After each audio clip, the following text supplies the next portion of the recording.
Previously on 20 Seconds in Thailand. Guess where I am? I was telling a story about a man that came into immigration in Patong and was rude and disrespectful to the staff, and how he got politely asked to leave. Not leave the country, but leave the office. Anything about this look familiar? Remember the Sleeping Soy Dogs? That's the store where I always had my Coca-Cola in the morning. Cheers. Because I'm on a trip to see Fawn, and I'm going to be there and go meet her in an hour. Who is the crazy person talking on the camera in the exactly? But while I'm here, I thought I'd share a story about something that I saw and I forgot to tell you guys about. It's about getting kicked out of the country, even without being blacklisted. Here's how the story goes. So I'm sitting in Patong immigration, and a guy walks in without a shirt on. And then all of a sudden, I see or hear a disturbance to my right. And I guess this guy, no shirt, we'll just call him no shirt guy, but I could hear verbal scuffling. And when that happens, nothing good is going to come from it. I can tell you that. Then shit got real. The young man without the t-shirt that went back outside, put the t-shirt on and came back inside was not happy with the timing and of his service there. He wanted things to get done quicker, and he didn't have the right paperwork, so he decided to take a verbal abuse out on the volunteer. The boss of immigration of Patong came out and asked the man what the problem was. The man went off on him, saying that his staff was all this in a bag of chips and blah, blah, blah, blah, blah. And the Thai boss man told him point blank, you can leave now. The video was getting lengthy and I decided to wrap it up. Here's the end of that video. The guy stood up to the officer and like squared off. The guy got kicked out and was told, you can pick your paperwork up at 4 o'clock, which is wear a shirt when you go into immigration and don't pick on the volunteers. Now I got to go see Fawn, but I'm happy that you're back in my old neighborhood with me, where I look down the street here and there's not much really going on. And that's the way it was. If you were here 8.5 years ago when I was filming here a long time ago, I can't believe this thing is still working, to be honest. He still has the same motorbike that he bought 9 years ago. It was brand new then, but it's surreal for me. But and as you can tell by the people that walk behind me, they're not used to seeing my bald ass up here either. In the last video, I was telling you about the guy that got himself kicked out of immigration. I want to tell you something about overstay and a red stamp and getting blacklisted in Thailand. This is true. I'm not saying that everyone is blacklisted in Thailand for doing this, but you're getting close. If you've got a red stamp in your passport, that's not a good sign. Anytime that a country puts a red stamp, any country puts a red stamp in your passport, you are starting to become a problem tourist. So example is, if you are in Thailand and you are in overstay for 1 minute, the clock strikes midnight, it's 12:01, you're in overstay. So they put a red stamp in your passport and they mark overstay, how many days? 1. Okay? 1, 5, 10. If you start to get over 10, you're probably going to get in more trouble than you wanted to be in to start with. But 1 minute over, that's 1 day overstay.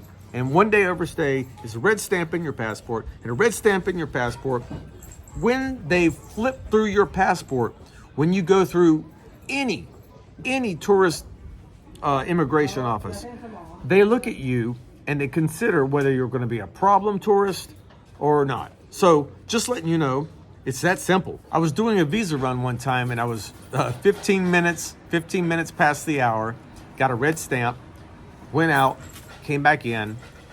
That got me a 25,000 baht, not penalty, but I had to show 25,000 baht in cash on hand to get back in, just because of that silly red stamp. True story. The second time I ever got a red stamp was I had been sent back home from immigration 5 times, because sometimes when you go to immigration, you don't have all the proper work. You don't have the right picture. You don't have the right background. You don't have the right color. You don't have the right shirt on. You don't have the right paperwork. You don't have the right address of where you live. You don't have the right picture of the landlord standing with you out front of your house. I'm not making this up. So immigration had sent me home 5 times, which put me in 5-day overstay. And when I went back to get when I had everything in a folder, perfectly packaged, and handing it to them. He says, "You're." That's the boss. He says, "You're in 5-day overstay," and I said, "Yeah." Politely, I said, "Yeah, because you guys keep sending me home." And he acknowledged that they had, and he put it through. But he sat down with me one-on-one. He said, "You cannot do this again." And he looked at my visa. He looked at my passport, and he looked through it, and he goes, "If you do this one more time, you will be blacklisted," because there was already 2 red stamps. Now, I'm not saying that 3 red stamps is the number. I'm just telling you what he told me. So when you come over here, and if you have a problem and you need, and don't push it to the end. Don't push it to the last 3 days of your stamp. Always make sure you get there a couple of days before in case there is any issues. And you don't want the red stamp, because also what happens is, if you plan on going to other bordering countries, if they start flipping through and they see red stamps, they're probably going to think, well, should we even let him in him or her in, because they keep getting overstays, and we don't want them in our country if they're going to sneak off or overstay and disrespect the rules. So that's one thing, yeah. Now, to add some expertise on this, I'm going to get a professional that knows what the hell she's talking about. Let's just ask. Why do you not want to have overstay in Thailand? If you have overstay, it's complicated to solve this problem, and you will get banned from Thailand. She can fix the problem, but it's a problem. Yeah. It's not easy, and there's always overstay. 500 baht every day, I think. Every day. Yeah. For how many days? If over 1 month or 3 months, you can get banned from Thailand. Right. Yeah. So that was the point. Say hi. Oh, by the way, Fawn's in the video. By the way. So yeah, that's what I'm talking about. I just wanted to let you know that I'm not the only one saying it. If you come over here and you ask her to fix your problems, she probably can, but it's not easy. Yeah, it's not easy. It's complicated. It's better to get a flight and just fly to Malaysia or Laos or somewhere and just come back the next day. Yeah, and come back again. So much easier and so much cheaper than to have overstay. One time we know a guy stays overstayed 3 years, and he's not back. No. He doesn't come back. I'm gonna walk down here. And show you guys where I used to live. So from the corner store, and in my old videos, you guys would always see me walk down this little way, and I can't believe the dog is still alive, but yeah.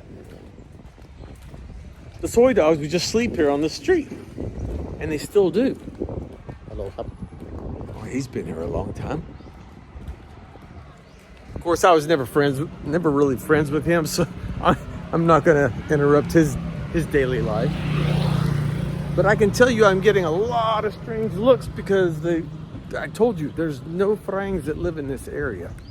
Wherever I end up staying ends up being in places, except Kamala, where no Farangs stay, which is why I have a different understanding, which gave me a really good perspective on being in Thailand and not knowing anyone that could speak English.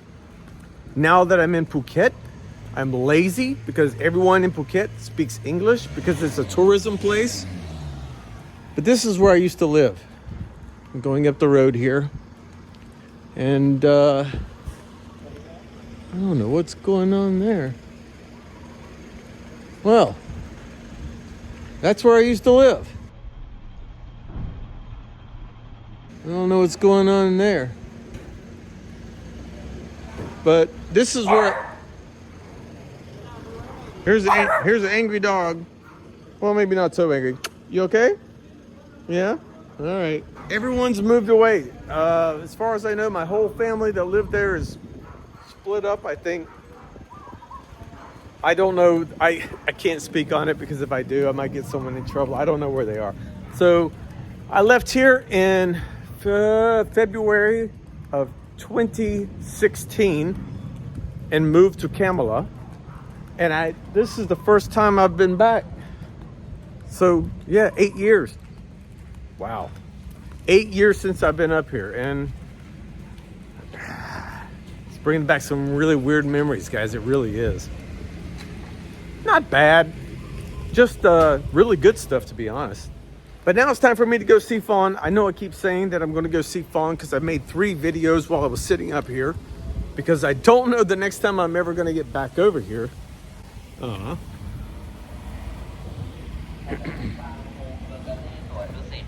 And by the way, YouTube 8.5 years ago when I was filming here was a whole lot more different. Now everyone has a cell phone and everyone's a YouTuber. He's actually the security guard for, well, he used to be. He was the security guard for everyone that walked in and walked out of this place. I got a feeling he probably still is, but not really sure. He didn't give me a really good smile, but anyway. So now as I leave here, oh, am I in luck? Motorbike taxi? You gonna take me? You have me? Oh, hold on. I might get lucky. Guys, have a great time. Have a good time. I'll see you later. Love you. Thank you. See you later. Bye. Can you take this asshole back to America, please? Goody goody. Don't forget that.